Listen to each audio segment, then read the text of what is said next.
ఇప్పుడు బీసీల అంశం ప్రధానంగా చర్చనీయాంశంగా మారుతా ఉంది రాష్ట్రంలో.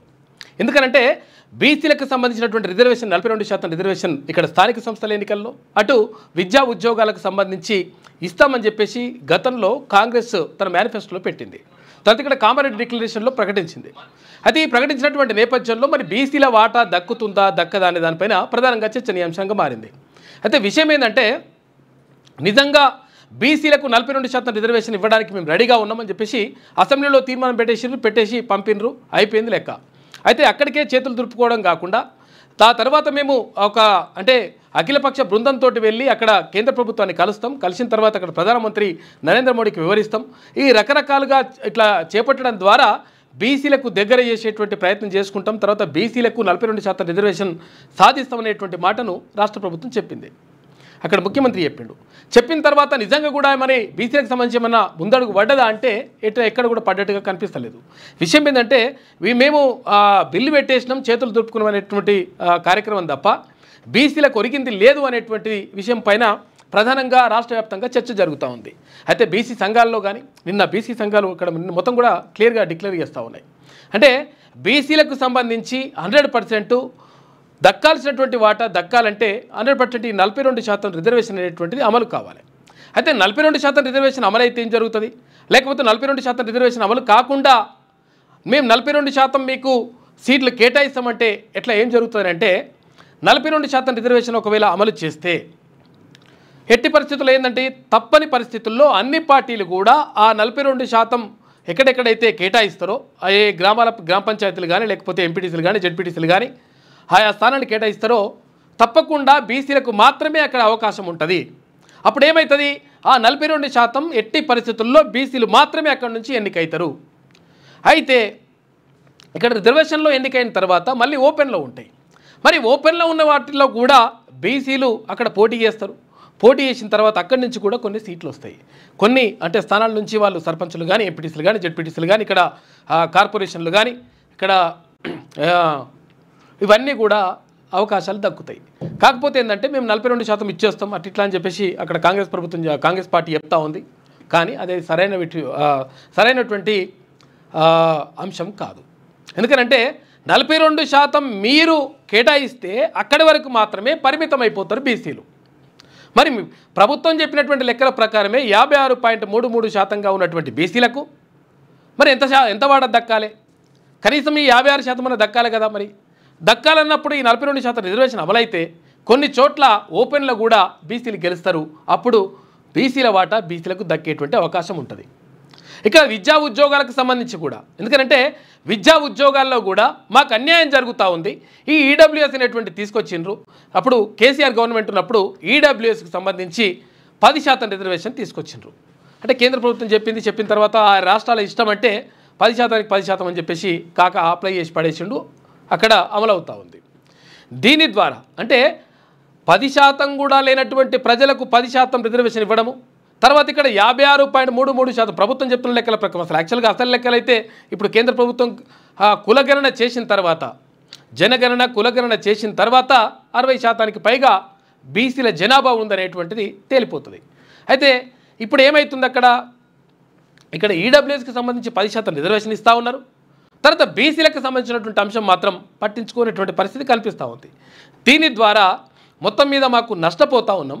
కాబట్టి ఎట్టి పరిస్థితుల్లో ఈ బీసీల రిజర్వేషన్ తేలే వరకు ఉద్యోగాల నోటిఫికేషన్లు వేయడం ఆపమని కాదు. ఇక్కడ కావాల్సింది ఏంటంటే వీళ్ళ వాటా ఏదో వాళ్ళకి తేల్చిన తర్వాత తేలిస్తే బాగుంటుంది అనేటువంటిది ప్రజల నుంచి వస్తున్నటువంటి డిమాండ్. కాబట్టి దీనిపైన ప్రభుత్వం కూడా ఆలోచన చేయాలి. తర్వాత ఆలోచన చేయడంతో పాటు ఇక్కడ ఈ స్థానిక సంస్థల్లో 42% రిజర్వేషన్ అమలు చేసే దిశగా ప్రయత్నం చేయాలి. మరి ఏమైతే దీనికి కోర్టు కేసులు అడ్డం వస్తాయని చెప్పేసి మళ్ళీ మాట చెప్తారు. మరి కోర్టు కేసులు అడ్డం వస్తాయి అనుకున్నప్పుడు అసలు యాక్చువల్గా విషయం ఏంటంటే కేంద్ర ప్రభుత్వానికి పంపాల్సినటువంటి అవసరం లేకుండానే ఈ 9th షెడ్యూల్లో పెట్టకుండానే ఉభయ సభలు అక్కడ పార్లమెంట్లో అక్కడ లోక్సభ రాజ్యసభ ఉభయ సభలు కూడా ఆమోదం పొందకుండానే బీసీల రిజర్వేషన్ని అమలు చేసుకునేటువంటి ఆస్కారం రాష్ట్ర ప్రభుత్వానికి ఉన్నది. అది ఎట్లుంటుంది 100% ఉంటుంది. ఎందుకంటే ఇక్కడ బీసీలలో ఉన్నటువంటి బీసీ సామాజిక వర్గాల నుంచి ఎవరైతే కొన్ని సామాజిక వర్గాలు ఉన్నాయో ఆ సామాజిక వర్గాల నుంచి ఇప్పటి వరకు ఒక వార్డు మెంబర్ కూడా గెలవనటువంటి ఒక వార్డు మెంబర్ కూడా నిల్చోలేదు, గెలవలేదు, కంటెస్ట్ చేయలేదు. ఇప్పుడు చాలా అంటే అసలు యాక్చువల్గా యాచక వృత్తిలో ఉన్నటువంటి చాలా కులాలు కూడా బీసీలో ఉన్నాయంటే చాలామందికి తెలియదు. ఇప్పుడు ఇంకా చాలామంది నమ్మరు.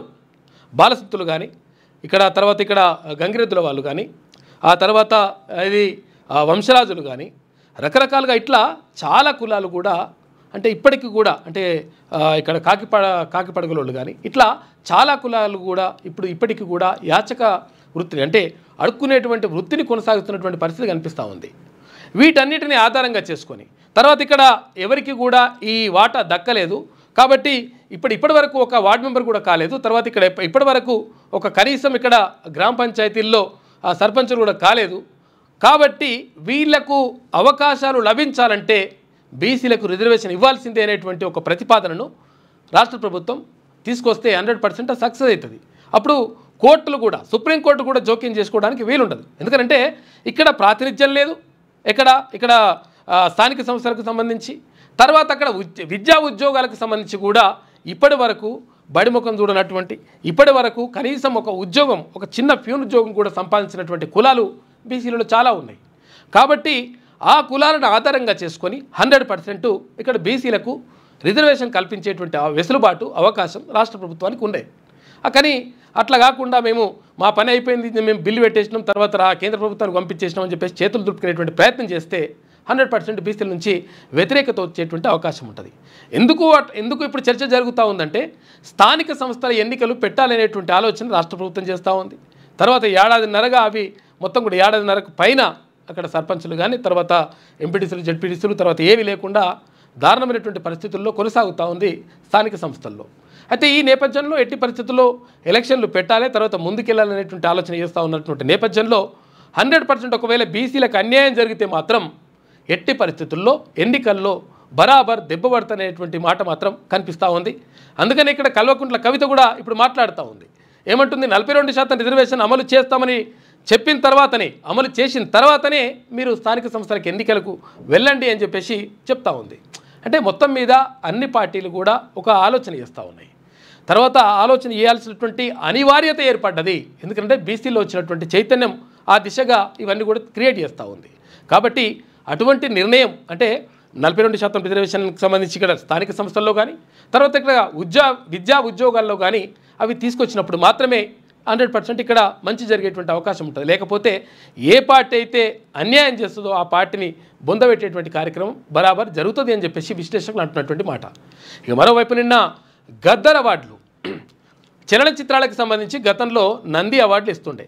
ఆ నంది అవార్డులు కాకుండా ఈ 14 సంవత్సరాల నుంచి ఇప్పుడేది ఈ రాష్ట్రం ఏర్పడినప్పటి నుంచి మొత్తం మీద ఈ నంది అవార్డులు తర్వాత ఈ అవార్డులన్నీ కూడా బంద్ అయిపోయినాయి. ఎందుకంటే కేసీఆర్ ప్రభుత్వం ఏర్పడిన తర్వాత అంటే తెలంగాణ రాష్ట్రం ఏర్పడిన తర్వాత కనీసం ఇక అవార్డులు అనేటువంటి కార్యక్రమమే లేకుండా మొత్తం దాని గురించి పట్టించుకోకుండా పక్కకు పెట్టేసిండు అప్పుడున్నటువంటి కేసీఆర్, ముఖ్యమంత్రిగా ఉన్నటువంటి కేసీఆర్. కాబట్టి ఇప్పుడు అంటే ఒక వాగ్గేయకారుడు ఆయన మంచి అంటే ఆయన గానంతో మొత్తం కూడా చాలామంది ప్రజలని చైతన్యం చేసినటువంటి వ్యక్తి, తర్వాత రచయిత అయినటువంటి గద్దర్ పేరు మీద అవార్డులు పెడితే బాగుంటుంది అని చెప్పేసి ఆయన కళాకారుడు కూడా.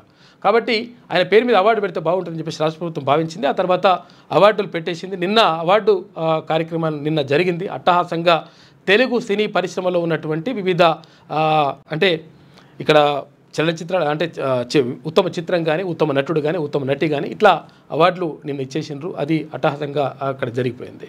ఇక మరోవైపు వర్షాలకు సంబంధించి అయితే మొత్తం మీద కొంత ఏది మేలనే కొంతవరకు గట్టి కొట్టినట్టు చేసినాయి వర్షాలు. ఆ తర్వాత మళ్ళీ కనిపించకుండా పోయినాయి. అట్లా నడుస్తూ ఉంది. ఇంకా చాలా విషయాలను మనం మాట్లాడుకుందాం. మన న్యూస్లో ముందుగా ఈనాడు దినపత్రికను చూద్దాం. హాలీవుడ్ బాలీవుడ్ హైదరాబాద్కు రావాలి, చిత్ర పరిశ్రమ గొప్పగా రాణించాలి, తెలంగాణ అభివృద్ధికి దోహదపడాలి, రాష్ట్ర ప్రభుత్వం నుంచి సంపూర్ణ సహకారం, కొన్ని కఠిన నిర్ణయాలు తీసుకున్నప్పటికీ సినీ పరిశ్రమ అభివృద్ధికి కృషి చేస్తాం. గద్దర్ ఫిలిం అవార్డుల ప్రధానోత్సవంలో ముఖ్యమంత్రి రేవంత్ రెడ్డి నిన్న మాట్లాడాడు. హాలీవుడ్ బాలీవుడ్ చిత్ర పరిశ్రమలను కూడా హైదరాబాద్ గడ్డ మీదకు తీసుకురావాలని సీఎం రేవంత్ రెడ్డి ఆకాంక్షించారు. తెలుగు సినీ పరిశ్రమకు అన్ని విషయాల్లోనూ తమ ప్రభుత్వం అండగా ఉంటుందని భరోసా ఇచ్చారు. కొన్ని అంశాల్లో కఠిన నిర్ణయాలు తీసుకున్నప్పటికీ సినీ పరిశ్రమ అభివృద్ధికి తోడ్పాటును అందించడంతో పాటు సముచిత స్థానం కల్పించడానికి మేము ప్రయత్నం చేస్తామని చెప్పేసి నిన్న ముఖ్యమంత్రి మాట్లాడాడు. ఇక్కడ బాలకృష్ణకు ఎన్టీఆర్ జాతీయ సినీ పురస్కారం అందజేస్తున్న సీఎం రేవంత్ రెడ్డి అంటూ అక్కడ చిత్రం చూసుకోవచ్చు. ఇక అల్లు అర్జున్కు ఉత్తమ నటుడి పురస్కారాన్ని ప్రదానం చేస్తున్న సీఎం రేవంత్ రెడ్డి ఉందా. చిత్రంలో ఎఫ్డీసీ చైర్మన్ దిల్ రాజు, ఉప ముఖ్యమంత్రి భట్టి విక్రమార్క, ఉత్తమ నటి పురస్కారం అందుకున్న నివేదా థామస్ ఇక్కడ చూసుకోవచ్చు. ఉన్న విజువల్స్నే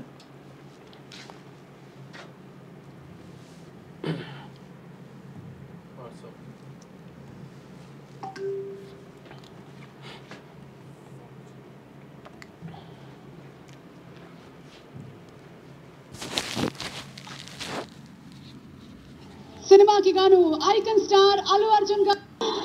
పుష్ప 2 సినిమాకి గాను ఐకాన్ స్టార్ అల్లు అర్జున్ గారు ఈ అవార్డుని అందుకుంటూ ఉన్నారు.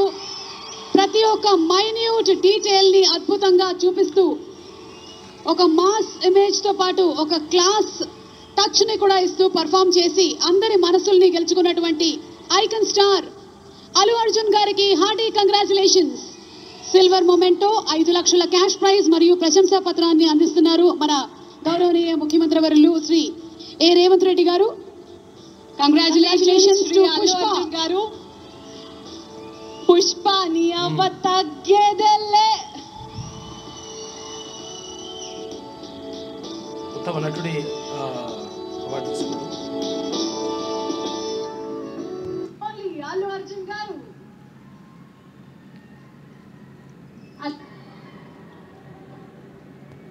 అందరికీ నమస్కారం. Thank you for this prestigious Telangana Gaddar Award. I'd like to thank the government of Telangana for this wonderful initiative, and my respect to the Honorable Chief Minister Shri Revanth Reddy Gariki, alage Deputy Chief Minister Bhatti Gariki, Vedik మీద ఉన్న పెద్దలకి, దిల్ రాజు గారికి అందరికీ thank you so much.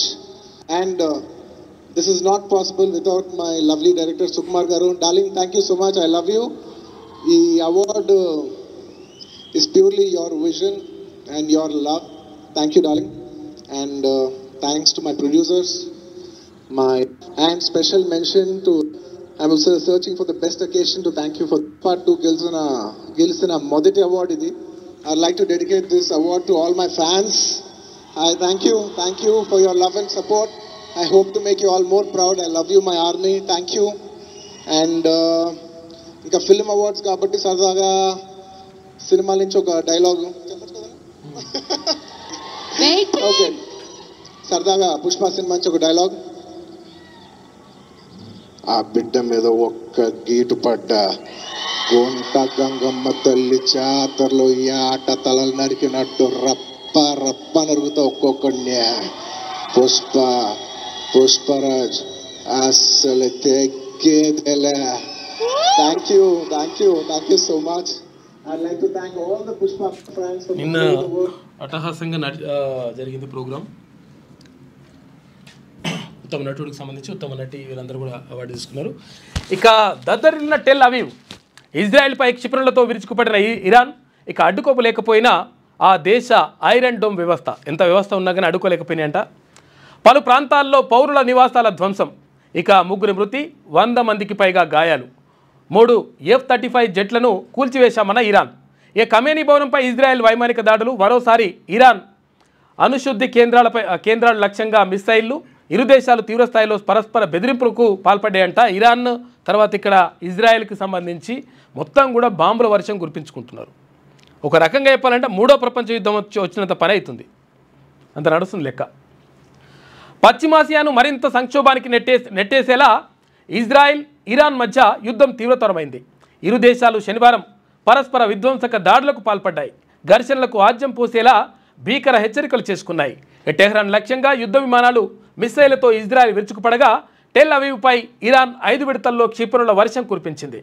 ఇక Israel గగనతల రక్షణ వ్యవస్థ iron డోమ్ను ఛేదించుకొని ఇవి ఆ దేశ రక్షణ శాఖ విభాగాల ప్రధాన కార్యాలయాలపై ప్రాంగణాలను తాకడం విశేషం.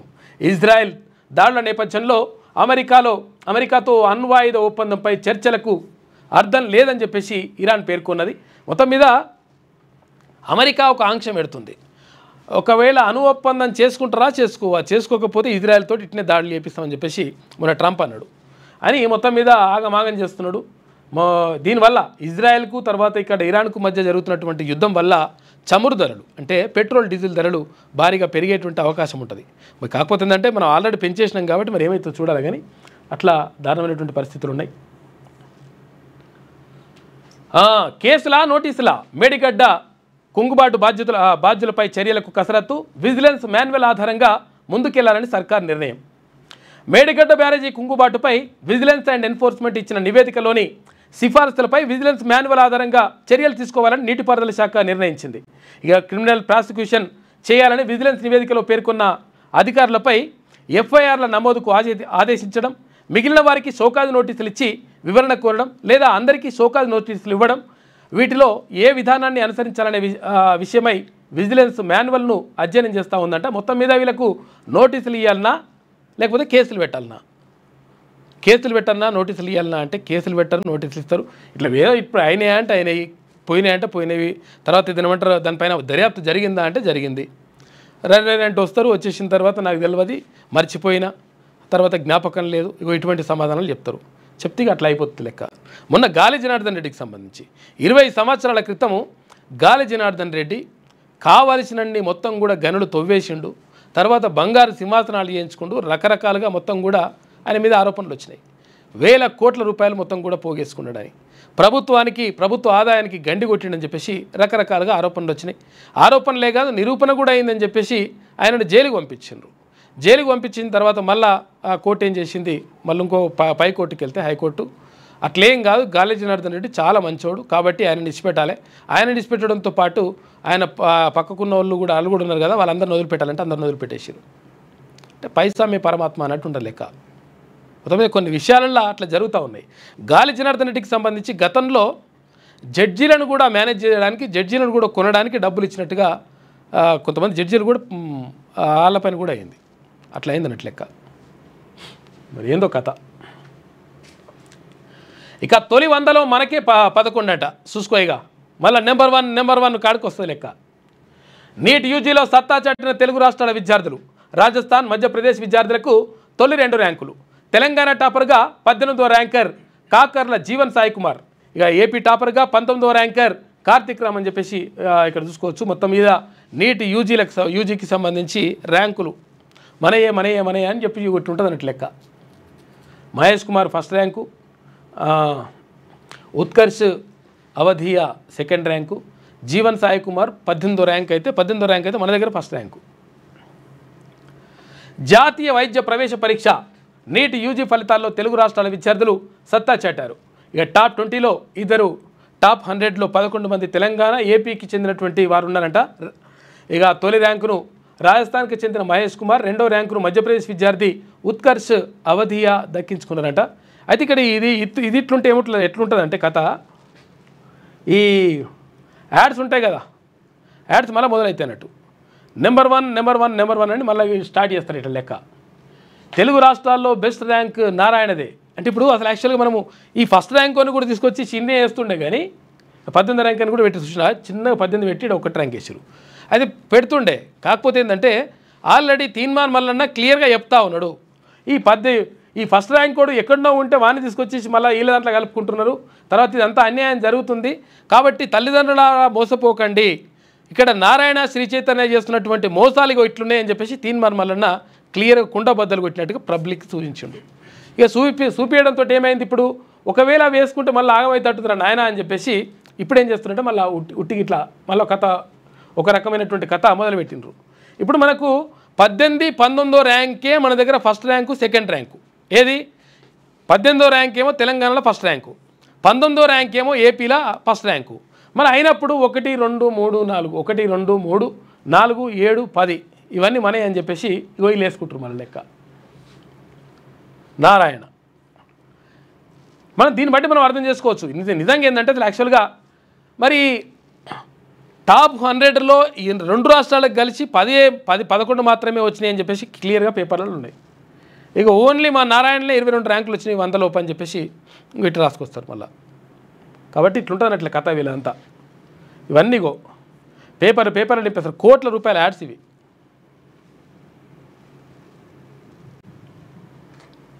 అట్లా భూదాన్ భూముల స్వాహాకు కుట్ర మండల స్థాయి నుంచి రాష్ట్ర అధికారుల వరకు పాత్ర ఉందని చెప్పేసి ఎన్ఫోర్స్మెంట్ డైరెక్టరేట్ చెప్తా ఉంది.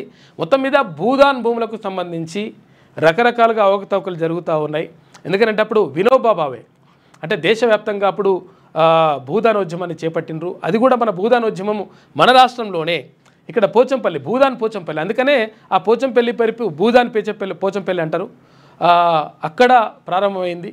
కొన్ని వేల ఎకరాల భూములు ఎవరైతే ఉంటారో ఉన్నటువంటి భూములు ఉన్న వాళ్ళు చాలామంది భూస్వాములు తమ భూములను వెదిరి రామచంద్రారెడ్డి ఇక్కడ భూదాన్ పోచంపల్లిలో మొట్టమొదటిసారిగా ఆయన తన భూమిని ఇచ్చేసిండు, విరాళంగా ఇచ్చేసిండు.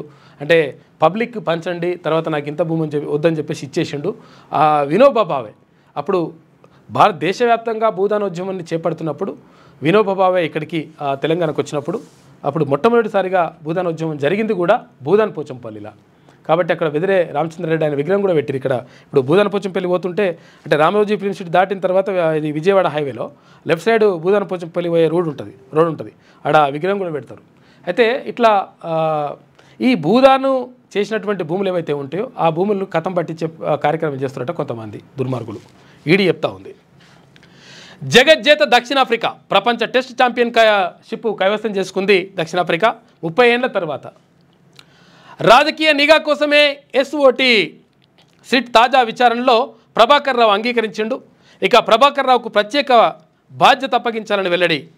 ప్రణీత్ రావుకు అనుమతులకు మావోయిస్టు ముసుగు అంట. ఎందుకంటే ఒకవేళ ఎవరి అన్నా ఫోన్ ట్యాపింగ్ చేయాలనుకుంటే ఏమవుతుంది, దేశద్రోహానికి లేకపోతే ఇక్కడ భద్రతకు సంబంధించినటువంటి అంశాలకు విఘాతం కలుగుతుంది అనుకున్నప్పుడు మాత్రమే అక్కడ విద్రోహాలకు సంబంధించినటువంటి ఫోన్లు ట్యాప్ చేయడం అనేటువంటి జరుగుతుంది.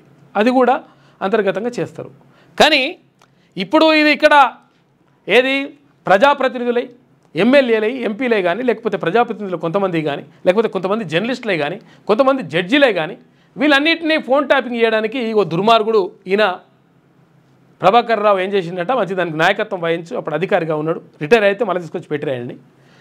పెడితే ఈయన ఈ ప్రణీత్ రావు అంటారని పెట్టి మొత్తం మీద ప్రత్యేకంగా పెట్టేసి మొత్తం బాధ్యతలు అప్పచెప్పిండట. అప్పచెప్పేసి అందరి ఫోన్ ట్యాప్ చేసుడు, వాళ్ళు ఏం చేస్తారు, ఏం కథ, ఎక్కడ పోతున్నారు, ఎక్కడ డబ్బులు తీసుకోతున్నారు, ఆ డబ్బులు పట్టుకొచ్చుడు, ఇక రకరకాలుగా ఇష్టం వచ్చినట్టుగా రకరకాలుగా అవన్నీ విని ఆగమాగం చేసిండ్రు. ఆ పాపం ఇప్పుడు వండుతూ ఉన్నది. మరి పండుతుందా లేకపోతే ఇంకేమైతే తెలియాలిగా చూడాలి.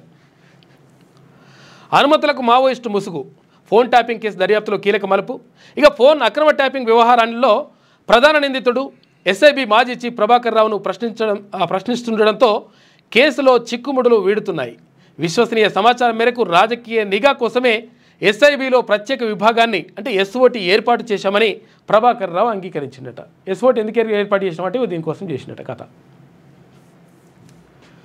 ఇది సంగతి చూసుకుంటే ఇప్పటికైనా రాజీకి వస్తావా లేదా అని ఇక్కడ ట్రంప్ అక్కడ నెతన్యాహు అడుగుతున్నది. ఇక మించిపోయింది లేదు, మాతో అనుఒప్పందం చేసుకోండి అని చెప్పేసి ఇరాన్కు ట్రంప్ స్పష్టీకరణ అని ఒకటి కార్టూన్ కనిపిస్తూ ఉంది. ఇది ఈనాడులో ఉన్నటువంటి ప్రధాన కథనాలు. అయితే ఒకసారి వెలుగు దినపత్రికను చూద్దాం. ఇక టెస్ట్ రారాజు సౌత్ ఆఫ్రికా వరల్డ్ టెస్ట్ ఛాంపియన్గా సఫారీ టీం ఫైనల్లో 5 వికెట్ల తేడాతో ఆస్ట్రేలియాపై విజయం. సౌత్ ఆఫ్రికా అనుకున్నది సాధించింది. దాదాపు 3 దశాబ్దాల సుదీర్ఘ నిరీక్షణకు తెరదించుతూ ఎట్టకేలకు మరో ఐసీసీ ట్రోఫీ సొంతం చేసుకుంది. మెగా ఈవెంట్ ఫైనల్స్లో తడబడే బలహీనతను వీడుతూ వరల్డ్ టెస్ట్ ఛాంపియన్షిప్లో తొలిసారిగా విజేతగా నిలిచింది. ఇక ఐసీసీ టోర్నీలో ఘన రికార్డు ఉన్నటువంటి ఆస్ట్రేలియాను ఫైనల్లో 5 వికెట్ల తేడాతో ఓడించిన రారాజుగా నిలిచింది. ప్రఖ్యాత లార్డ్స్ క్రికెట్ స్టేడియంలో శనివారం ముగిసిన ఫైనల్లో డిఫెండింగ్ ఛాంపియన్ ఆసీస్ ఇచ్చిన 282 రన్స్ టార్గెట్ను 5 వికెట్లకు కోల్పోయి ఛేదించింది. అప్పుడెప్పుడో అంటే 1998లో ఛాంపియన్స్ ట్రోఫీలో విజేతగా నిలిచిన సఫారీ టీం ఇన్నేళ్ల తర్వాత మరో మెగా ట్రోఫీ అందుకుందంట. ఐసీసీ ఈవెంట్ ఫైనల్లో 15 ఏళ్ల తర్వాత తొలిసారి ఓడిన ఆస్ట్రేలియా ఈసారి రన్నరప్తో సరిపెట్టుకున్నది. 15 ఏళ్ల తర్వాత ఓడిపోయిందంట ఆస్ట్రేలియా. మొత్తం కూడా వాళ్ళే గెలుస్తుండే ఉండే. ఇప్పుడు 30 ఏళ్ల తర్వాత సౌత్ ఆఫ్రికా విజయం సొంతం చేసుకున్నది. ఇక బాలీవుడ్ హాలీవుడ్ తెలంగాణకు రావాలి, సినీ పరిశ్రమకు రాష్ట్ర ప్రభుత్వం అండగా ఉంటుంది, గద్దరన్న స్ఫూర్తితో ముందుకు వెళ్తున్నాం అని చెప్పేసి సీఎం రేవంత్ రెడ్డి అంటుండు. ఇక సర్కార్ కఠినంగా కనిపించినా అభిమానంగా చూసుకుంటుంది, రాష్ట్ర అభివృద్ధి కోసం కలిసికట్టుగా ముందుకెళ్దాం, ప్రభుత్వం తరఫున సినీ అవార్డులు ఇవ్వడం 14 ఏళ్ల క్రితం ఆగింది, తిరిగి మేము గద్దర్ పేరిట ఇస్తున్నాం, ఆయన వేగుచుక్క, తెలంగాణ రైజింగ్ 2047లో సినీ ఇండస్ట్రీకి ఒక చాప్టర్, రాబోయే 22 ఏళ్ళు క్రియాశీలక రాజకీయాల్లో ఉంటా, నేను సాధించాలనుకున్న దాంట్లో ఎక్కడా ఫెయిల్ కాలే, 2047 నాటికి తెలంగాణ $3 ట్రిలియన్ ఆర్థిక వ్యవస్థ అవుతుందని ధీమా వ్యక్తం చేసిండు. ఇక ఘనంగా గద్దర్ ఫిలిం అవార్డులు ప్రధానోత్సవం నిన్న జరిగింది. సీఎం రేవంత్ రెడ్డి చేతుల మీదుగా గద్దర్ అవార్డు అందుకుంటున్న అల్లు అర్జున్, పక్కన డిప్యూటీ సీఎం బట్టి విక్రమార్క, దిల్ రాజు అని చెప్పేసి ఇక్కడ చిత్రాన్ని చూసుకోవచ్చు. సినీ పరిశ్రమకు రాష్ట్ర ప్రభుత్వం పూర్తి అండగా ఉంటుందని సీఎం రేవంత్ రెడ్డి భరోసా ఇచ్చారు. ప్రభుత్వం కఠినంగా కనిపించినా మిమ్మల్ని అభిమానంగా చూసుకుంటుంది, మీ అభివృద్ధికి 100% తోడ్పాటు అందిస్తుంది, బాలీవుడ్ హాలీవుడ్ కూడా తెలంగాణ గడ్డ మీదకి రావాలి, దీనికోసం మీరందరూ కృషి చేయాలి అని తెలుగు సినీ కళాకారులకు ఆయన సూచించారు. తెలంగాణ అభివృద్ధిలో సినిమా ఇండస్ట్రీ భాగస్వామ్యం కావాలన్నారు. గతంలో ఏమైనా అంశాలున్నా అవన్నీ పక్కకు పెట్టి అందరం కలిసికట్టుగా ముందుకెళ్దాం, తెలంగాణ డెవలప్మెంట్ కోసం పనిచేద్దాం అని సీఎం పిలుపునిచ్చారు. ఇక తెలంగాణ గద్దర్ ఫిలిం అవార్డుల ప్రధానోత్సవం హెచ్ఐసిసిలో శనివారం ఘనంగా జరిగింది. అయితే ఉమ్మడి ఏపీలో సినీ పరిశ్రమ కోసం అవార్డులు ఉండగా తెలంగాణ వచ్చాక తిరిగి ప్రభుత్వం తరఫున అవార్డులు ఇవ్వడం ఇదే మొదటిసారి. 2014 నుంచి 2024 వరకు సినిమా అవార్డులను ఈ వేదికపై అందజేసిండ్రంట. అంటే అప్పటి నుంచి ఇప్పటి వరకు కూడా అవార్డులు కూడా, అంటే ఇప్పుడు యాక్చువల్గా ఈ సంవత్సరానికే కాకుండా గతంలో ఆ 10 సంవత్సరాల అవార్డులు కూడా ఇచ్చేసిండ్రు. ఉత్తమ చిత్రం కానీ, ఉత్తమ నటుడు కానీ, ఉత్తమ నటి కానీ ఇట్లా అవార్డులు ఇచ్చేసుకుంటూ వచ్చిండ్రంట. నిన్న కాంతార అవార్డుతో విజయ్ దేవరకొండ చూపిస్తూ ఉన్నాడు.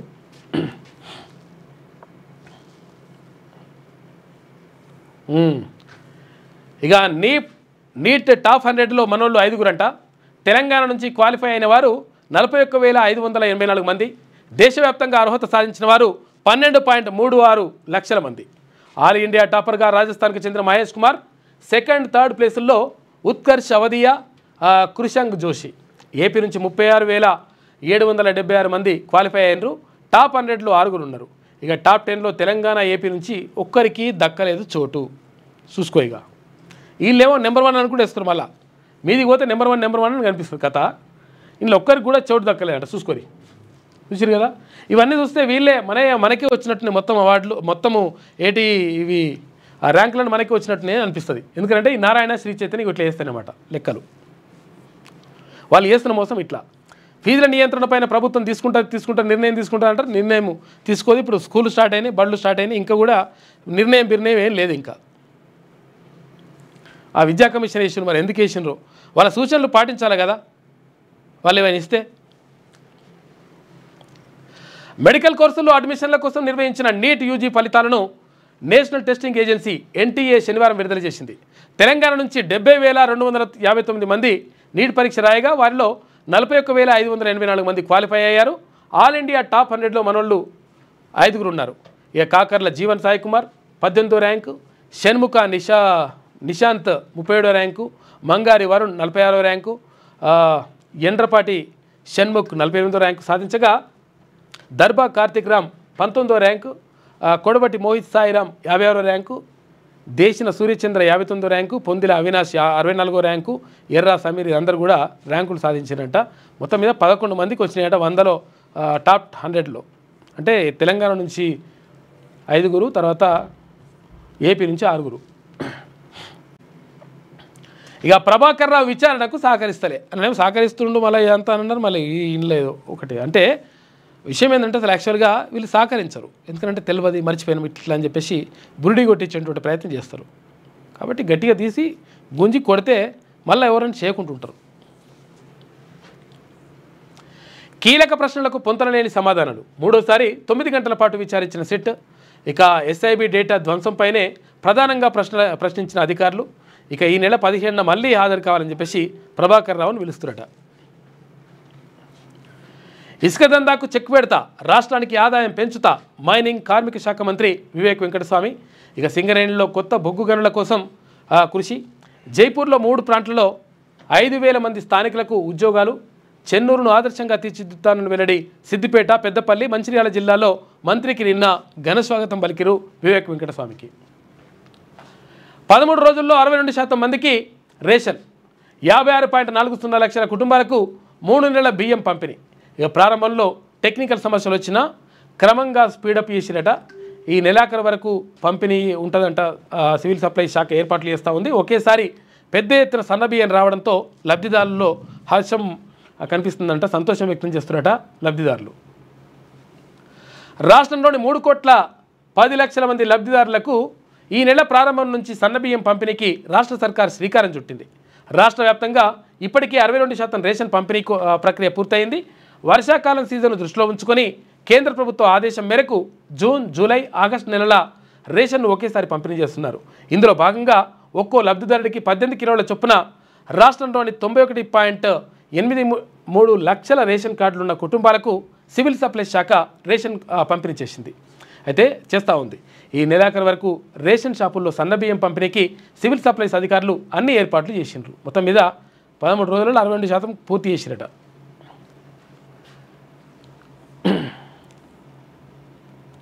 అండగా ఉంటే చాలు అని చెప్పేసి ఆదివారం స్పెషల్కి సంబంధించి సండే స్పెషల్ బుక్ వస్తలేనట్టుంది, ఇస్తారు కదా ఇది. ఇక దసరాలోపు సోలార్ ప్లాంట్లు. రాష్ట్ర ప్రభుత్వం ఇందిరా మహిళా శక్తి పథకం కింద మహిళా స్వయం సహాయక సంఘాల ఆధ్వర్యంలో సోలార్ ప్లాంట్ల ఏర్పాటుకు శ్రీకారం చుట్టింది. ఇక గ్రామీణ పేదరిక నిర్మూలన సంస్థ సెర్ఫ్ ద్వారా ఎస్హెచ్జీలకు సోలార్ పవర్ ఉత్పత్తి ప్లాంట్లను కేటాయిస్తుందంట. ఇక రేపు inter advanced supplementary results. Inter advanced supplementary పరీక్షల ఫలితాలు సోమవారం రిలీజ్ కానున్నాయి. గత నెల 22 నుంచి 29 వరకు పరీక్షలు జరగగా 4,13,000 మంది హాజరైనరు. ఇక వాల్యుయేషన్ ముగియడంతో ఫలితాలను సోమవారం రిలీజ్ చేస్తారట రేపు. ఏమా ఇట్ట పోతుంది చేస్తారంటే ఇక వడ్డీ రేట్లు తగ్గించిన ఎస్బీఐ. భారతీయ రిజర్వ్ బ్యాంక్ రెపో రేట్ను తగ్గించిన నేపథ్యంలో దేశంలోనే అతిపెద్ద ప్రభుత్వ రంగ బ్యాంకు అయిన స్టేట్ బ్యాంక్ ఆఫ్ ఇండియా తన లెండింగ్ రేట్లను తగ్గించింది. ఈ తగ్గింపు ఆదివారం నుంచి అమల్లోకి వస్తుందంట. ఆర్యా అర్జున్ జోడీకి గోల్డ్ మెడల్ వచ్చింది. ఇండియా షూటర్లు ఆర్యా బోర్సే తర్వాత అర్జున్ బబుటా జోడీ ISSF వరల్డ్ కప్స్లో స్వర్ణ పథకంతో మెరిసింది. శనివారం జరిగిన 10 మీటర్ల ఎయిర్ రైఫిల్ మిక్స్డ్ టీమ్ ఫైనల్లో ఆర్యా అర్జున్ 17-7తో ఒలింపిక్ తర్వాత వరల్డ్ ఛాంపియన్స్ జైఫీ వాంగ్ తర్వాత లిహాయో షెంగ్ చైనా వాళ్ళంటే వీళ్ళు పైన సంచలన విజయం సాధించారు. వాళ్ళు ఏంది ఒలింపిక్లో తర్వాత వరల్డ్ ఛాంపియన్ కూడా ఉన్నారు. వాళ్ళ పని చేసి వచ్చారు మన వాళ్ళు. కంగ్రాచులేషన్స్. అంతేనా? ఇది వెలుగులో ఉన్నటువంటి ప్రధాన కథనాలు. అయితే ఒకసారి ఆంధ్రజ్యోతి చూద్దాం. భూదాన్ భూములపై భారీ కుట్ర, ఫోర్జరీతో రికార్డుల మార్పు, సమగ్ర దర్యాప్తు చేస్తే మరిన్ని విషయాలు బయటకు వస్తాయంట. హైకోర్టులో ఈడీ కౌంటర్ దాఖలు చేసింది. చట్టబద్ధంగా కొన్నామన్న IAS IPSలు చూసుకోగా చట్టబద్ధంగా కొన్నామని చెప్తున్నట. నాగారం భూదాన్ భూముల అన్యాక్రాంతంలో ఎన్ఫోర్స్మెంట్ డైరెక్టరేట్ సంచలన విషయాలను వెల్లడించింది. రంగారెడ్డి జిల్లా మహేశ్వరం మండలం నాగారం గ్రామంలోని 181, 182, 194, 195 తదితర సర్వే నెంబర్లలో ప్రభుత్వ భూదాన్ భూములపై జరిపిన ప్రాథమిక దర్యాప్తులో లోతైన కుట్ర ఉందని స్పష్టంగా తెలుస్తోందని చెప్పింది. ఇక ఫోర్జరీ, దొంగ డాక్యుమెంట్లు పెట్టి రెవెన్యూ అధికారులు తారుమారు చేశారని, అయితే తహసీల్దార్, జిల్లా తర్వాత CCLA స్థాయిలో వాస్తవ రికార్డుల్లో ఉన్న విషయాలను పక్కన పెట్టి రెవెన్యూ అధికారులు దొంగపత్రాలను స్వీకరించారని తెలిపింది. దీనిపై పూర్తి స్థాయిలో దర్యాప్తు చేస్తే మరిన్ని విషయాలు బయటకు వస్తాయని అభిప్రాయపడింది. ఈ మేరకు హైకోర్టులో కౌంటర్ దాఖలు చేసింది. కేసు పూర్వపరాల్లోకి వెళ్తే ఏపీ, తెలంగాణకు చెందినటువంటి సీనియర్ IAS IPS అధికారులు నాగారంలోని భూములకు సంబంధించినటువంటి ఫోర్జరీ పత్రాలతోటి రెవెన్యూ రికార్డులు తారుమారు చేసేసి ఖతం చేసిరట భూదాన్ భూములని. ఇటున్నది కథ. చట్టబద్ధంగా ఉన్నామని చెప్తున్నాడు. ఇక మళ్ళా ఇక విద్యుత్ సంస్థల్లో కొలువుల మేళ. 4 సంస్థల్లో 5,368 పోస్టులు ఖాళీ ఉన్నాయంట. డిస్కంలలో 4,175, ట్రాన్స్కోలో 703, జెన్కోలో 490 ఖాళీలు ఉన్నాయి. ఇక బీటెక్, BE, డిప్లొమా ఎలక్ట్రానిక్ తర్వాత ITI పూర్తి చేసిన వారికి అవకాశం ఉంటుంది. వీళ్ళు క్వాలిఫికేషన్లు ఉన్నాయంట. కఠినంగా కనిపించిన అభిమానమే. సినీ పరిశ్రమ అభివృద్ధికి సహకరిస్తాం. ప్రభుత్వ పరంగా కొన్నిసార్లు కఠిన నిర్ణయాలు, కానీ మిమ్మల్ని అభిమానంగా చూసుకుంటాం. తెలంగాణ రైజింగ్ 2047 డాక్యుమెంట్లో ఒక చాప్టర్ సినీ పరిశ్రమకు కేటాయిస్తాం. దానికి తగ్గట్టుగా ప్రణాళికలు రచించండి. రాష్ట్ర అభివృద్ధిలో మీరు భాగస్వాములు కావాలి. ఇంకా 22 ఏళ్ళు క్రియాశీలక రాజకీయాల్లో ఉంటా. గద్దరన్న అంటే ఒక చైతన్యం, ఒక విప్లవం. గద్దర్ అవార్డుల ప్రధానోత్సవంలో సీఎం రేవంత్ రెడ్డి మాట్లాడాడు. కన్నుల పండుగ అవార్డుల ఫంక్షన్ నిన్న జరిగింది. ఇక అత్యధిక మార్కులు 686. ఈసారి నీట్ కఠినంగా ఉందంట. తగ్గిన మార్కుల సంఖ్య, ఉత్తీర్ణతల సంఖ్య కూడా తగ్గిందంట. తెలుగు రాష్ట్రాల విద్యార్థులకు నిరాశే. టాప్ 20లో 2 ఉన్నారు. టాప్ 100లో 11 మంది. రాజస్థాన్ విద్యార్థి మహేష్ కుమార్కు టాప్ ర్యాంకు. ఇక 18వ ర్యాంకుతో దక్షిణాది రాష్ట్రాల్లో టాపర్గా హైదరాబాద్ విద్యార్థి కాకర్ల జీవన్ సాయి కుమార్. ఇక 19వ ర్యాంక్ సాధించిన ఏపీ విద్యార్థి కార్తిక్ రామ్ కిరీటి. ఇక టాప్ ర్యాంకుల్లో బాలురు. ఉత్తీర్ణతలో బాలికల ముందంజలో ఉన్నారంట. General cut off 144 మార్కులంట. రోజుకు 14 గంటల పాటు చదివా అని చెప్పేసి జీవన్ సాయి కుమార్ అంటున్నాడు. ఇక ఇరాన్లో భారీ విధ్వంసం. ఆర్థిక మూలాల లక్ష్యంగా ఇజ్రాయెల్ దాడులు. 2 కీలక చమురు కేంద్రాలపై బాంబుల వర్షం. ఇరాన్ చుట్టూ 78 ఇజ్రాయెల్ పైలట్ జెట్లున్నాయంట. 150 టార్గెట్లపై దాడులు. 78 మంది మృతి. ఇక ఆర్మీ, ఎమర్జెన్సీ, ఇంటెలిజెన్స్ చీఫ్ల దుర్మరణం. ఇజ్రాయెల్పై ఇరాన్ ప్రతి దాడిలో 3 చనిపోయినట్టు నిన్న. విమాన ప్రమాదంపై ఉన్నత స్థాయి కమిటీ వేసిండ్రు. కూలడానికి కారణాలపై పరిశీలన, భవిష్యత్తు భద్రతపై రోడ్ మ్యాపు. ఇక 3 నెలల్లో కమిటీ నివేదిక వస్తుంది. యాక్సిడెంట్లో తండ్రిని కోల్పోయా. ఎందుకంటే అప్పుడు ఆయన కూడా వీళ్ళ నాన్న కూడా చనిపోయింది దాంట్లోనే, విమాన ప్రమాదంలో. బాధిత కుటుంబాల ఆవేదనను అర్థం చేసుకోగలను అని చెప్పేసి రామ్మోహన్ నాయుడు అంటుండు. ఇక 274కు చేరిన మృతుల సంఖ్య. కల్తీ ఇంధనమే కూల్చిందా? ఎందుకంటే ఒకవేళ పెట్రోల్ అంటే ఒకవేళ ఆ ఇంధనం వాడతారు కదా, దాంట్లో ఆ ఫ్యూయల్ వాడతారు కదా, ఫ్యూయల్ ఏమన్నా కల్తీ ఉన్నదా? కల్తీ ఉండడం వల్లనే ఎగరలేకపోయిందా అని చెప్పేసి చూస్తున్నట. 2 ఇంజన్లు విఫలమయ్యే ఛాన్స్ తక్కువనే ఉంటుంది. ఎన్ఈఎల్ మాజీ అధికారి మురళీధరన్ అంటుండు. మరి ఏందో చూడాలి దానికి. ఇది ఆంధ్రజ్యోతిలో ఉన్నటువంటి ప్రధాన కథనాలు. అయితే ఒకసారి శనార్థి తెలంగాణ చూద్దాం. ఇక కాంగ్రెస్కు స్థానిక సవాల్. 6 గ్యారెంటీల అమలు కాకపోవడమే అతిపెద్ద సమస్య. ఇందిరమ్మ ఇల్లు, కొత్త రేషన్ కార్డులు మంజూరీలో జాప్యంపై పబ్లిక్ అసహనం వ్యక్తం చేస్తున్నారు. మైనస్గా మారనున్న 42% బీసీ రిజర్వేషన్ల వ్యవహారం.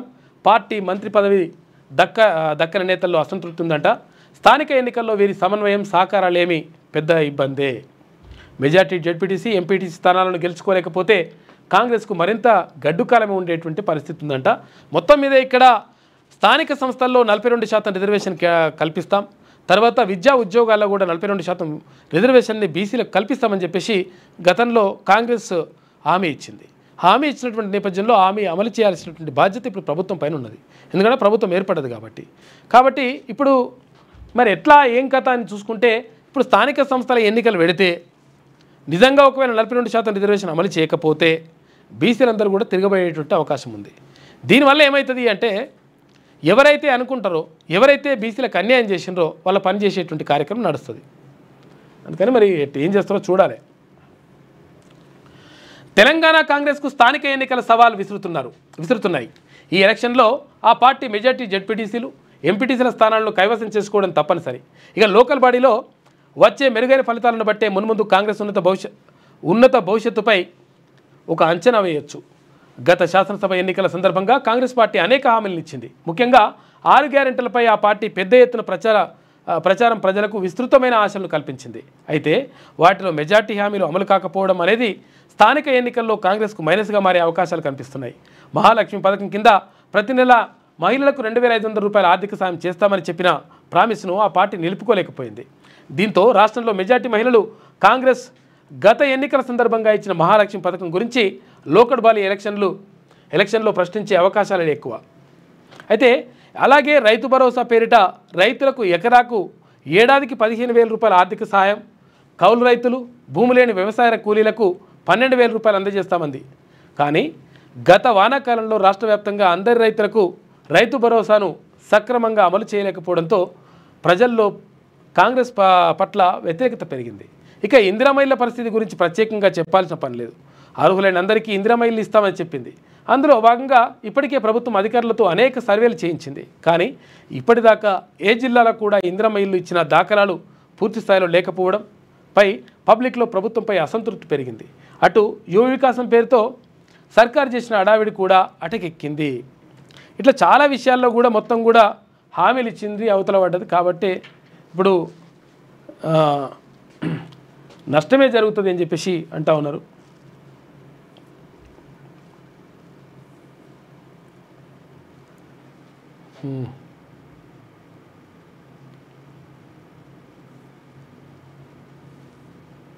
ఏది ఇదేనా?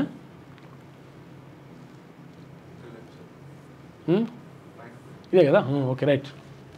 ఇక స్థానిక ఎన్నికలు సమీపిస్తున్నా ఇప్పటి వరకు ఆ పథకం ద్వారా పెద్దగా ఎవరికి ప్రయోజనం చేకూరలేదు. ఇక మరోవైపు విద్యార్థులకు 5 లక్షల విలువైన విద్యా భరోసా కార్డులు ఇస్తామని కాంగ్రెస్ హామీ ఇచ్చింది. 65 ఏళ్లు పైబడిన వృద్ధులు, వితంతువులు, వికలాంగులు, బీడీ కార్మికులు, ఒంటరి మహిళలు, కిడ్నీ రోగులకు నెలకు 4,000 రూపాయలు పింఛన్ ఇవ్వనున్నట్లు ప్రామిస్ చేసింది. ఇవేవి హామీలను రేవంత్ సర్కార్ నిలబెట్టుకోలేకపోవడం ఆ పార్టీకి పబ్లిక్లో ఇబ్బందికరంగా మారింది. ఇక ఈ ఫ్యాక్టర్సే స్థానిక ఎన్నికల్లో కాంగ్రెస్కు సవాలుగా మారే అవకాశాలు కనిపిస్తున్నాయి. మరోవైపు కామారెడ్డి డిక్లరేషన్ ద్వారా బీసీలకు విద్యా ఉద్యోగాలు తర్వాత స్థానిక సంస్థల ఎన్నికల్లో 42% రిజర్వేషన్ కల్పిస్తామని ప్రకటించింది. అయితే ఇందుకు సంబంధించిన బిల్లును కేంద్రానికి పంపి చేతులు దులుపుకున్న కాంగ్రెస్ సర్కార్ ఆ బిల్లును 9వ షెడ్యూల్లో కేంద్రం చేర్చేలా మోడీ ప్రభుత్వంపై రేవంత్ అండ్ టీం ఒత్తిడి చేయలేకపోయిందనే విమర్శలు కూడా కాంగ్రెస్ ఎదుర్కొంటోంది. కానీ ఇది కూడా బీసీ వర్గాల్లో కాంగ్రెస్పై కాస్త వ్యతిరేకతను పెంచింది. అయితే ఈ అంశాన్ని రానున్న స్థానిక ఎన్నికల్లో కాంగ్రెస్ పార్టీ ఏ రకంగా హ్యాండిల్ చేస్తుందనే విషయం ఆసక్తికరంగా మారింది. గతంలో ఎన్నడూ లేని విధంగా గ్రామీణ క్షేత్రస్థాయిలోని ఈసారి బీసీ నినాదం బలంగా వెళ్ళింది. ఇదే కాంగ్రెస్కు ఇబ్బంది పెడుతోంది. గత ఎన్నికల్లో బీసీ వర్గాలకు 42% రిజర్వేషన్ను అమలు చేస్తామని పార్టీ ప్రకటించింది. కానీ యథార్థంగా మాత్రం ఇంప్లిమెంట్ కాలేదు. అందువల్ల స్థానిక ఎన్నికల సందర్భంగా బీసీ వర్గాలను ఎలా మంచిగా చేసుకోవాలనే దానిపైనే కాంగ్రెస్కు అతిపెద్ద టాస్క్గా మారింది. అటు ఇటీవల జరిగిన మంత్రివర్గ విస్తరణలోనూ బీసీ ఎమ్మెల్యే వాకిటి శ్రీహరి ఒక్కరే మత పదవి ఇచ్చారు. అయితే మరో 3 బెర్తులకు అవకాశం ఉన్నా కనీసం మరో 2 బీసీ శాసనసభ్యులకు అవకాశం కల్పించలేదు. దీంతో పార్టీ పదవుల్లో తమకు ప్రయారిటీ దక్కలేదని అసంతృప్తిలో ఉన్నారు.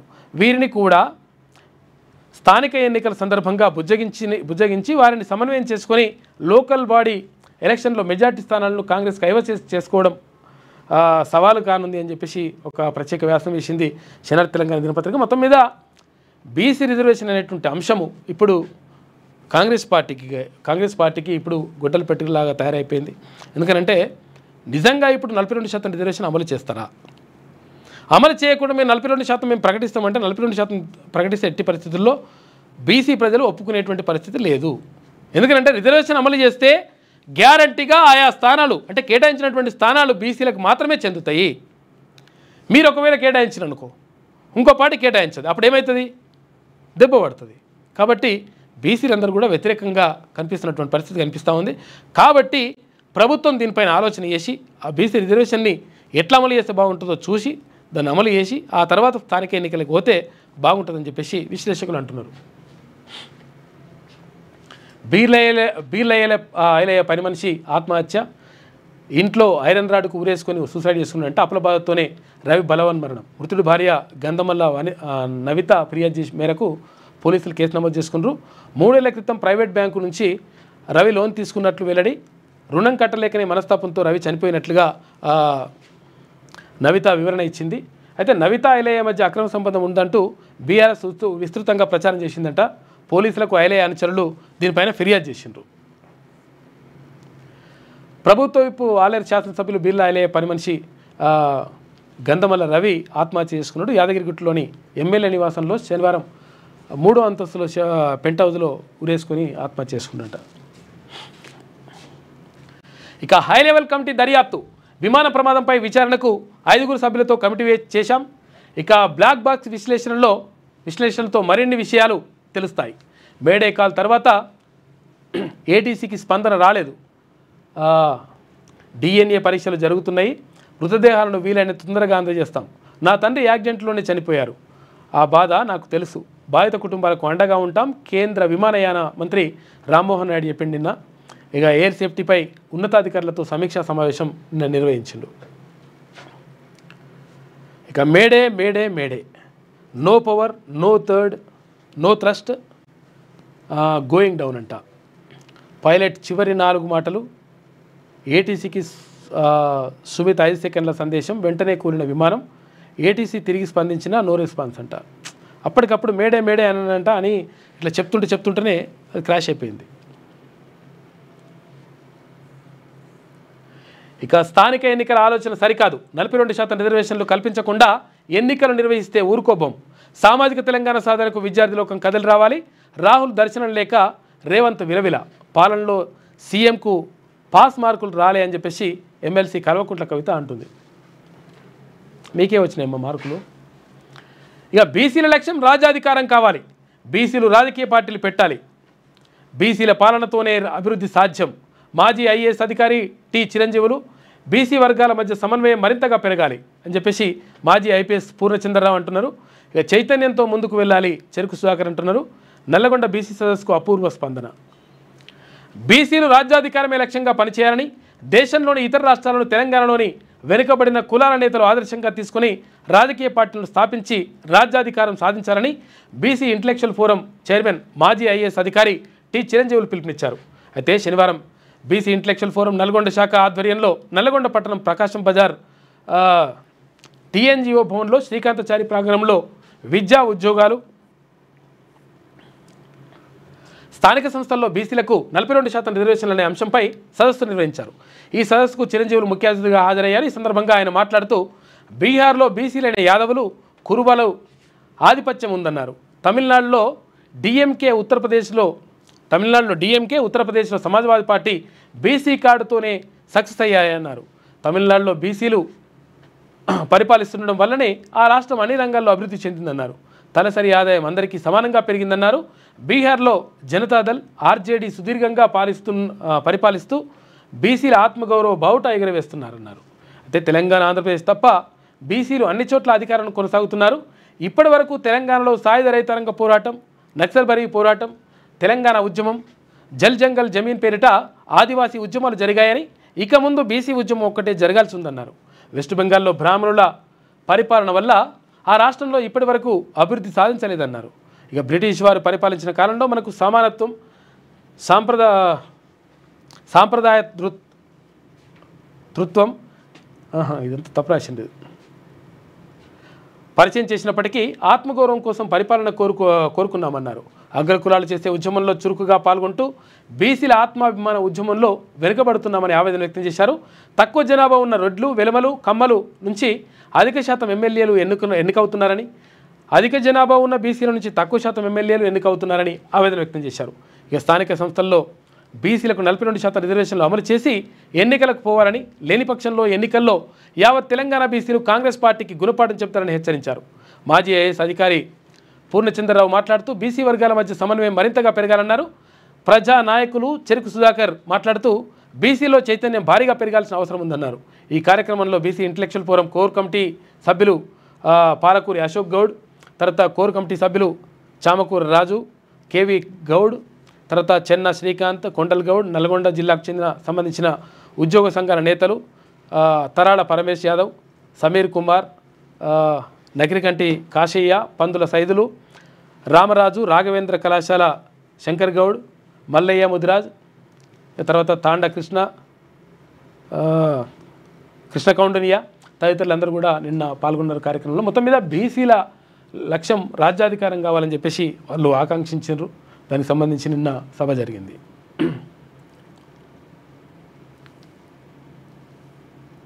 ఇక్కడ ఇది జరిగితే, నల్గొండలో ఇది జరిగితే, ఇక బీసీలంతా సంఘటితం కావాలి, అందరూ కలిసి అధికారం సాధించుకోవాలి, దానంతటదే సామాజిక న్యాయం జరుగుతుంది. బీసీలో చైతన్యం, సామాజిక స్పృహ వచ్చింది, భరోసా కల్పించే నాయకత్వం రావాలి.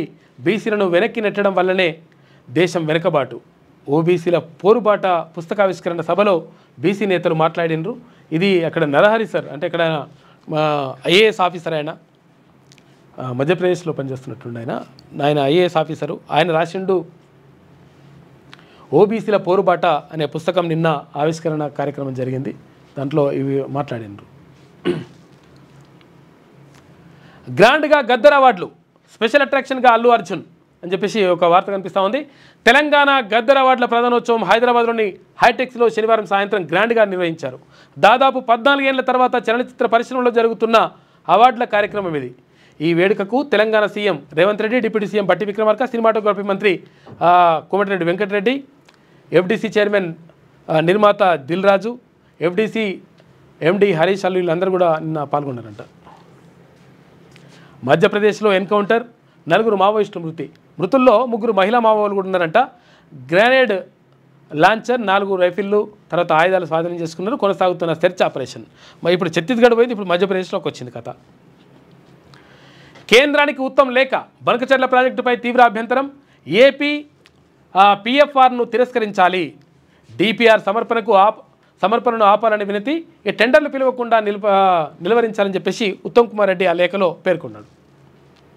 బనకచెర్లతో జలదోపిడి, ఆంధ్రప్రదేశ్ ప్రభుత్వం వేగంగా అడుగులు, నిమ్మకు నీరెత్తినట్లు తెలంగాణ ప్రభుత్వం, రాష్ట్ర ప్రయోజనాల కంటే కేసులపైనే ధ్యాస, సీఎం రేవంత్, మంత్రి ఉత్తమ్ మౌనం ఎందుకు అని చెప్పేసి హరీష్ రావు అడుగుతున్నాడు.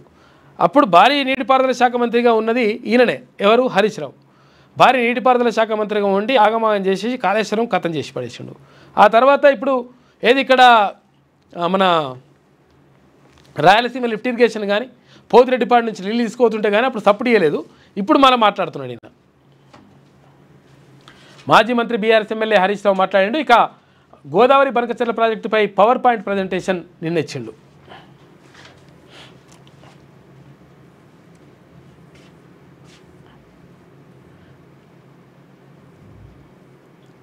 స్థానిక సంస్థలకు సంబంధించి నేటి మాట చూసుకుంటే, కాంగ్రెస్ ప్రభుత్వం బీసీ రిజర్వేషన్లు 42% అమలు చేయకుండా స్థానిక సంస్థల ఎన్నికలకు వెళ్తే బీసీ ప్రజలు అగ్గిరాజేస్తారు, హస్తం పార్టీని కథం పట్టిస్తారు, నాయకులు ఊర్లలో తిరగకుండా ఎక్కడికక్కడ నిలదీస్తారు, రాష్ట్ర నాయకత్వం మీద బొత్తిగా నమ్మకం లేకుండా పోతుంది, చెప్పేవి శ్రీరంగ నీతులు, చేసేవి పనికిమాలిన పనులు, ఎన్నో ఏండ్ల నుంచి బీసీలకు జరుగుతున్న అన్యాయాలపై గొంతెత్తాల్సిన బీసీ నేతలు అధికారం పదవులను చూసి మురిచిపోతున్నారు. బీసీలకు ఎన్ని మంత్రి పదవులు ఇచ్చారో నోము విరిచి అడగలేక అగ్రవర్ణాల నాయకుల ముందు కుక్కిన పేనులాగా తీరుగా ఉండిపోతున్నారు. అయితే కేవలం వాళ్ళ స్వలాభం కోసమే ఇప్పుడున్న లీడర్ల ఆరాటపడుతున్నారు. బీసీ రిజర్వేషన్లపై అధినాయకత్వాన్ని నిలదీయకుండా ఇదే బానిసత్వాన్ని ఇట్లాగే కొనసాగిస్తే రేపటి రోజుల్లో మీ రాజకీయం పదవులను ఊడగొట్టడం ఖాయమని చెప్పేసి పెద్దపల్లి రాజన్న హెచ్చరిస్తూ రాసిండు వాళ్ళకు. స్థానిక సంస్థల ఎన్నికల సమస్యలు సవాళ్ళు అని చెప్పేసి ఒక ప్రత్యేక వ్యాసం రాసిండు గంట సోమన్న, సీనియర్ జర్నలిస్టు. మానవత్వం మంట కలిసి పోతుంది, మహిళలపై పెరుగుతున్న దారుణాలు, కఠిన చట్టాలు తెస్తున్న మారని కామాంధుల తీరు, ఫోన్లు సినిమాలు మరో కారణం అని చెప్పేసి ఒక ప్రత్యేక వ్యాసం కనిపిస్తూ ఉంది. ఇక పద్మ పురస్కారాలకు అర్హులైన వారికి ఆన్లైన్లో దరఖాస్తులకు ఆహ్వానం అంట జిల్లా కలెక్టర్ ఇలా త్రిపాఠి అంటుంది. ఇక ప్రైవేట్ పాఠశాలల దోపిడీ అంటే ఈ దోపిడీ మస్తుగా నడుస్తుంది కథ, మరి ప్రభుత్వం మాత్రం పట్టించుకోవట్లేదు ఇప్పటివరకు కూడా. మరి ఎప్పుడు పట్టించుకుంటారు ఏం కథ అంటే స్కూళ్ళు తెరవకముందుకు చెప్తారు ఎట్టి పరిస్థితి ఈసారి ఫీజుల నియంత్రణ ఉంటుంది, కట్టడి చేస్తాం బిట్టడి చేస్తాం అంటారు, లాస్ట్కి వస్తే మళ్ళీ అదే కథ నడుస్తుంది. ఇక సాక్షి దినపత్రిక చూస్తే WTC విజేత దక్షిణాఫ్రికా, వరల్డ్ టెస్ట్ ఛాంపియన్షిప్లో దక్షిణాఫ్రికా ఛాంపియన్గా నిలిచింది. ఫైనల్లో బౌమా సేన 5 వికెట్ల తేడాతో ఆస్ట్రేలియాపై ఘన విజయం సాధించింది. 1998 తర్వాత సఫారీ టీంకు ఇదే తొలి ICC టైటిల్ అని చెప్పేసి ఒక వార్త కనిపిస్తుంది. ఇక మృతులు 274 మంది. ఎయిర్ ఇండియా విమాన ప్రమాదంలో మరణించిన వారి సంఖ్య 274కు పెరిగింది. అయితే విమానంలోని 242 మందిలో 241 మందితో పాటు మెడికల్ కాలేజీ క్యాంటీన్, హాస్టళ్లలో 33 మంది చనిపోయారట పాపం. ప్రభుత్వ పథకాలు మరింత వేగంగా మారుమూల పల్లెలకు వెళ్ళాలని చెప్పేసి డాక్టర్ రాజశేఖర్ గారి కొటేషన్ చూసుకోవచ్చు. ఇక హాలీవుడ్కు వేదిక అవ్వాలి, అంతర్జాతీయ సినీ పరిశ్రమకు హైదరాబాద్ వేదికగా మారాలి అని చెప్పేసి సీఎం రేవంత్ రెడ్డి ఆకాంక్షించిండు. అందుకు సినీ పెద్దలు కృషి చేయాలి. ప్రభుత్వం కొంత కఠినంగా కనిపించినా అది సినిమా అభివృద్ధి కోసమే. తెలుగు సినీ పరిశ్రమకు ఏం కావాలో నాకు చెప్పండి, ప్రభుత్వం మీకు అండగా ఉంటుంది. నేను మరో 22 ఏళ్ళు క్రియాశీల రాజకీయాల్లో ఉంటా, ఏ హోదాలో ఉన్నా సినీ పరిశ్రమ అభివృద్ధికి సహకరిస్తా. తెలంగాణ గద్దర్ ఫిలిం అవార్డుల ప్రధానోత్సవ కార్యక్రమంలో సీఎం రేవంత్ రెడ్డి మాట్లాడిండు. ఇక దాడులు ప్రతి దాడులు మొత్తం ఆగమా ఉన్నది కథడ. ఎందుకంటే ఇజ్రాయెల్ తర్వాత ఇక్కడ ఇరాన్. టెల్ అవీవ్పై విరుచుకుపడిన ఇరాన్పై ఇజ్రాయెల్ క్షిపణుల వర్షం కురిపిస్తుంది. మరో 2 ఇరాన్ కీలక అధికారులు మృతి. ఇరాన్ మిలిటరీ కొత్త చీఫ్ అమీర్ నియామకం. ఇక బాలిస్టిక్ మిసైల్ ప్రోగ్రామ్ కొత్త చీఫ్గా మౌసాని. మళ్ళీ దాడి చేస్తే టెహ్రాన్ను అగ్ని ఆహుతి చేస్తామని చెప్పేసి ఇజ్రాయెల్ రక్షణ మంత్రి హెచ్చరికలు చేస్తున్నారట. బాంబులు ఒకరి మీద ఒకరు బాంబులు వేసుకుంటారు. ఇక NEET UG Telangana topper Kakarla Jeevan Sai. ఇక జాతీయ స్థాయిలో 18వ ర్యాంకు. రాజస్థాన్ విద్యార్థి Mahesh Kumar all India topper అంట. ఏపీ టాపర్గా నిలిచిన 19వ ర్యాంకర్ కార్తిక్ రామ్ కిరీటి. టాప్ 100లో తెలంగాణ నుంచి 5, ఏపీ నుంచి 6 చోటు లభించింది. ఫలితాలు ప్రకటించిన ఎన్టీఏ మొత్తం 12,36,531 మంది అర్హత సాధించిందంట. తెలంగాణ నుంచి 41,584 మంది, ఏపీ నుంచి 36,776 మంది అర్హులైనరు. టాప్ 10లో ఒక్కరే బాలిక ఉన్నారు. వచ్చే నెలలో కౌన్సిలింగ్ ఉంటుందంట నీట్ యూజీకి సంబంధించి. పత్రికా స్వేచ్ఛ అణచివేత ప్రజాస్వామ్యానికి గొడ్డలిపెట్టు. ప్రభుత్వ చర్యలపై స్పందించకుంటే భవిష్యత్తులో మరిన్ని తీవ్ర పరిణామాలు. రౌండ్ టేబుల్ సమావేశంలో సీనియర్ సంపాదకులు, జర్నలిస్టులు ఆందోళన వ్యక్తం చేసినట్ట. కొమ్మినేని అరెస్టుకు ముక్తకంఠంతో ఖండన. ఆంధ్రజ్యోతి ఎడిటర్ శ్రీనివాసు, తర్వాత ఇక్కడ అల్లం నారాయణ, అమర్, వీళ్ళందరూ కూడా ఉన్నట్టున్నారు. శ్రీనివాస్ రెడ్డి గారు ప్రెస్ అకాడమీ చైర్మన్.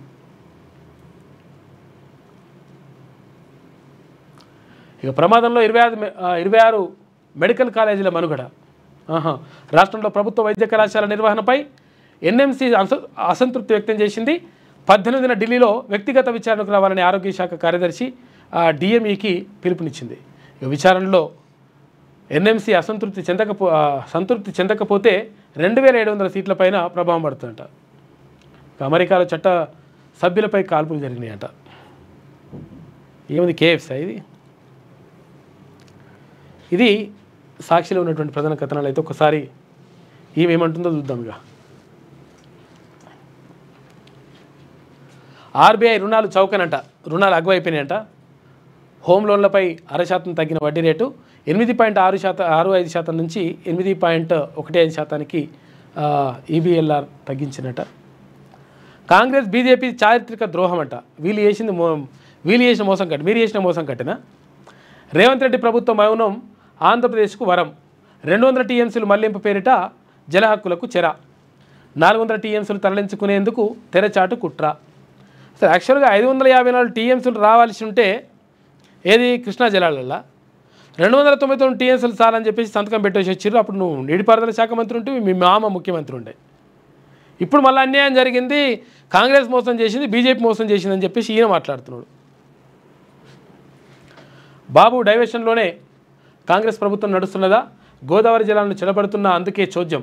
తెలంగాణకు క్రాప్ హాలిడేలు, ఆంధ్రాకు కృష్ణా నీళ్లు అని చెప్పేసి ఈయన మాట్లాడుకొచ్చిండు.